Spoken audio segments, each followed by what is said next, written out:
now we need to do a secondary assessment. Right? So this is basically your head to toe. This is the secondary section of the PCR where it has skin signs and GCS and all that stuff. All right, so what we do is you can go here, hit add, and then you'll see these drop down menus. Skin assessment, you're gonna have to find it. You can go to this drop down menu, you're gonna have to find that. It's kind of a intensive, labor intensive, search intensive. We don't want to do that, all right? What you're gonna do is go to the right hand side to the power tools, and you're gonna find the assessment tab. It's usually like a bust of a stick figure with a plus sign right there. Okay, and this is what's going to happen. This is what I was talking about before. This is a power tool. A lot of these tools on the right hand side, they're streamlined for us to use. So we have a guy who's got chest pain. We're going to evaluate the things that are relevant to a chest pain. All right, so we're going with skin signs first, and let's say he's cold and clammy, all right, and slightly pale. We go to mental status. He's normal for him, right? He's not having problems. Neurological, we did find some stuff in neurological. We had his weakness, not hemiplegia. I think he just had weakness, left-sided weakness. All right, there was no facial droop. When you're detailing a stroke, you can go through and tag as many of these as you need to, okay? Head, we're not assessing the head really or the face. We'll just say, since we did an MLapse, we'll go normal. We'll just select normal. The eyes, we looked at the pupils. All right, so bilaterally, we're going to say that they were reactive, 2 millimeters. The neck, we're not really assessing the neck or the shoulders. The chest and the lungs, yes, we're going to say he had pain with expiration, palpation, but he has an extensive cardiac history. You can write generic pain. Your lung sounds are here as well. We'll say that he has normal breath sounds left and right. You can see accessory muscle usage is there. Whether or not bleeding is controlled. He has some trauma categories here as well.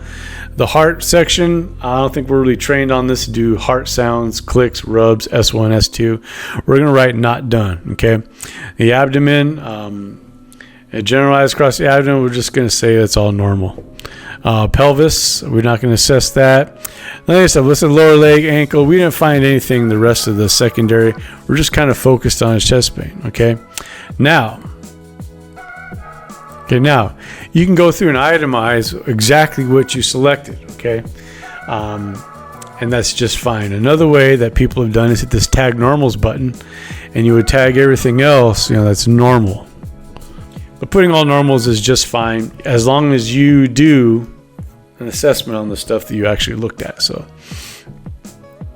done tagging, you can do clear all tags as well, or just tag stuff that was not done. All right, you get not done. See that? Make sure the time is right. You can go back here and adjust the time. I did this 15 minutes ago. Okay, all right. We're running a little behind. This is a long transport. Cardiac arrest. Cardiac arrest, yes or no? This is a no. Look what happens if you check yes. Yes, prior to arrival, we'll say. Look on the left-hand side, 2 additional fields pop up, okay? We have a cardiac arrest. There's more documentation to do. The state care system is collecting information on a cardiac arrest. That's what those 2 fields are about. Trauma. Check yes, check no. Let's just go through the trauma scenario real quick. If we say yes, obviously the trauma detail field pops up on the left. And then you have cause of injury, okay? These are all your mechanisms of injury that are available. They're if it's a TC, I type MOTO, and then motor vehicle crash, motorcycle, more of this, more of that, okay? You can find all assault. There should all be here. You can other and fill it in the narrative. Okay, lightning. There's all kinds of stuff here, okay? So let's choose just, let's say, drowning. Mechanism of injury, you could choose blunt, burn, other, or penetrating, all right? Now, trauma triage criteria is listed for you. As you know, we have 4 categories. Anatomical, physiological, we have comorbidities, and mechanism of injury. So trauma triage injuries, you have the anatomical ones, Okay, you have some of the physiological ones where the vital signs are a problem. Okay, not applicable. The next drop-down menu we have comorbidities and the mechanism of injuries. I'll put here for you. So unless you're on scene or you're in the back of the ambulance trying to document what you're doing, you have a way to kind of self-check, to study, and look up your trauma triage criteria so that make sure you go to the right facility or make the right base station call. Location of the vehicle. The top one is basically the driver or the motorcycle rider. Everyone else is pretty specific on where they were. You even have sleeper section of the cab, all right, in those big trucks. Occupancy safe equipment, have child seat, got helmet, protective clothing if they're on a motorcycle, etc. All this stuff is available right here for you to choose. Main area of the vehicle impacted. If you click in here, on the top is a little clock system. Front of the car, back of the car, 12 o'clock, 2 o'clock, 6 o'clock, and wherever the vehicle is impacted. If you selected external keyboard no or yes, and that doesn't pop up, then you can just think in your head, okay, 12 o'clock, 6 o'clock, 9 o'clock, 3 o'clock, and you can enter the value that way. Airbags deployed, yes or no. Height of the fall, estimated blood loss before and after TXA. It's all there for you to fill in, but we're going to uncheck all these. We're going to everything and go back to no, it's not a trauma. Okay.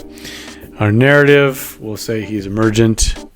Chief complaint, it's just the social security number. Wait, not work related. Okay, our assessment treatment is now blue.